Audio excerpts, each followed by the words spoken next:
नमस्कार, मी Rohidas AR news आणि DP न्यूजमध्ये आपल्या सर्वांचं स्वागत. दर्शको, आपण सध्या आहोत सोलापूरमध्ये. या ठिकाणी महानगरपालिकेचा महासंग्राम सुरू झालेला आहे. या ठिकाणी एकंदरीत पाहतो आपण की या ठिकाणी निवडणुकीची रणधुमाळी सुरू झालेली आहे. आज अर्ज दाखल करण्याचा शेवटचा दिवस होता. वेगवेगळे उमेदवार या ठिकाणी अर्ज दाखल करतायत. महायुती असेल, महाविकास आघाडी असेल त्याकडून. तर या ठिकाणी आपण पाहतोय की भाजपचे महायुतीचे उमेदवार या ठिकाणी आपल्यासोबत आहेत. त्यांचे संवाद सध्या ते कुठल्या प्रभागामधून आहेत, काय विचार आहे त्यांचं जाणून घेऊया. मी गौतम मधुकर कसबे, प्रभाग क्रमांक 1 मधून आज माझी उमेदवारी निश्चित झालेली आहे. तरी मी माझे नेते विद्यमान आमदार विजयकुमार देशमुख पालक तसेच विजयकुमार देशमुख व मी पक्षाचे आभार मानतो. तरी माझ्यावर जबाबदारी टाकून त्या भागात विकास करण्यासाठी मला संधी दिलेली आहे. मी संधीचं त्या सोनं केल्याची स्वस्त बसणार नाही. तुमच्या प्रभागामध्ये प्रमुख समस्या असं काय जाणवतात? माझ्या तो प्रभागामध्ये पाण्याची समस्या आहे, डिझेलची समस्या आहे, रस्ते, दिवाबत्ती. मी नागरिकांना आवाहन करतो, मी गौतम कसबे आपल्याकडे येत आहे. तरी माझ्या कामाचं तुम्हाला सर्वांना माहितीच आहे. माता भगिनींनो, मला आतापर्यंत माझे मोठे बंधू सोबत तर माझ्यासोबत आपण कायमस्वरूपी राहिलात. मी तिकडे आल्यामुळे अजून आम्हाला तुम्ही अशी साथ द्यावी. आपण कधी कधी आवाज देईल त्यावेळेस मी आपल्या कामाची पूर्ण करायची मी गवाही देतो.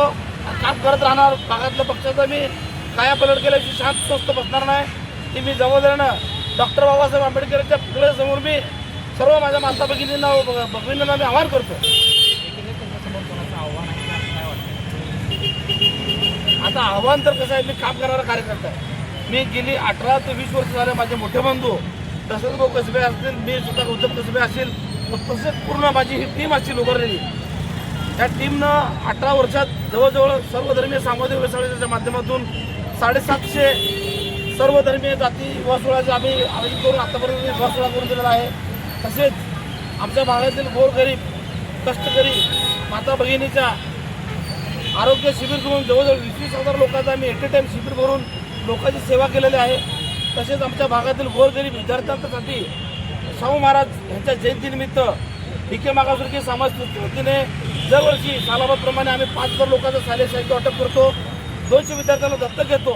व तसेच दिवाळीनिमित्त आमच्या हिंदू माता भगिनींना दिवाळी साजरी करण्यासाठी DK मागासवर्गीय समाजाच्या वतीने तसेच आम्ही दरवर्षी त्यांना फराळाचं वाटप करतो. तसेच ईद रमजान ईदच्या सणानिमित्त सुरकुंब्याचं साहित्य सुद्धा वाटप करतो. आमच्या DK मागासवर्गीय संस्थांच्या माध्यमातून आत्तापर्यंत मी काम करत गेलो. एकदा सोडून मी 2दा इलेक्शनला थांबलो. अगदी थोडक्यात माझा पराभव झालेला आहे.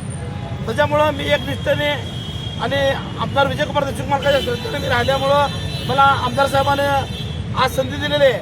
मी आज ह्या तुमच्या माध्यमातून मी विद्यमान पालकमंत्री विजयकुमार देशमुख मालक असतील, किरण मालक असतील व पक्षश्रेष्ठी असतील भाजपा, त्यांना मी आज सांगू इच्छितो, तुम्ही जी माझ्यावर विश्वास टाकलात, मी त्या विश्वासाला कधी तडा जाऊ देणार नाही. माझ्या भागातली जी जनता आहे त्या भागातली त्यांच्या ज्या अडीअडचणी आहेत मी पूर्ण केल्याशिवाय मी स्वस्थ बसणार नाही. मी रात्रीचा दिवस दिवसाची रात्र करून त्या भागातलं काम करून दाखवण्याशिवाय मी शांत बसणार नाही.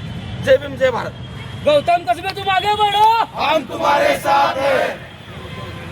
संवाद साधा अशा पद्धतीने वेगवेगळ्या संवाद साधणार आहोत. पात्र update AR news DP news. धन्यवाद.